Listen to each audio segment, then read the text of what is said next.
A day in my life bilang owner ng isang jewelry business na pinipilahan at pinagkakatiwalaan. Para sa mas maraming benta! For today's mini vlog, tara samahan niyo ako. Ito yung mga usual ganap ko bilang isang owner ng jewelry business. Tara, let's go!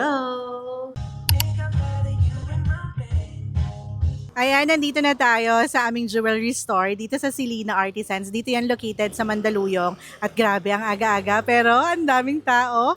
So let's go na. Pasok na tayo sa loob. Mag-asikaso tayo. Tuloy po kayo. 9 AM nga kami nagbubukas pero 8:30 pa lang daw. May mga nakapila na. Yung iba kasi galing pa sa malalayo. Ayan, salamat po. Thank you, ma'am. Thank you po, ma'am, sir. Dahil lunchtime na, ayan, nagpa-deliver na lang kami ng Mang Inasal. At dahil nga sobrang dumog na naman ng tao at busy-busy ang aming mga store staff, minake sure namin na mabubusog sila ngayong araw.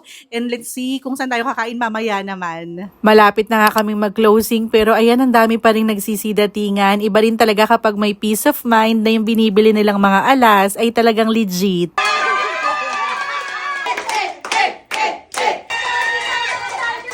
At dahil araw-araw nga silang kota, maliban sa bonus, tinitreat namin sila from time to time. Kaya ito, papunta kaming Vikings, magpapareserve ako ng dinner buffet. Celine Ogad yata, ang nailagay ko doon. 17 pa rin sila. 17. Magkakatabi naman po ito, no?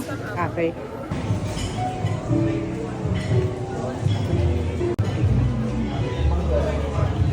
So ayan, nandito na tayo sa Vikings Jazz Mall. So waiting na lang ako sa Team Selena Artisans.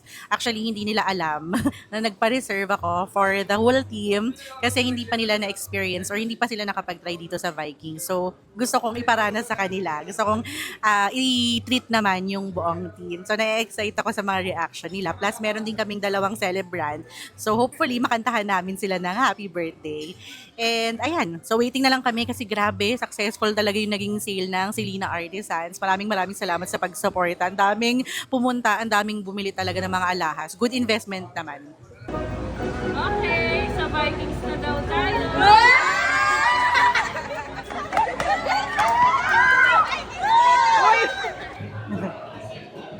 Let's go!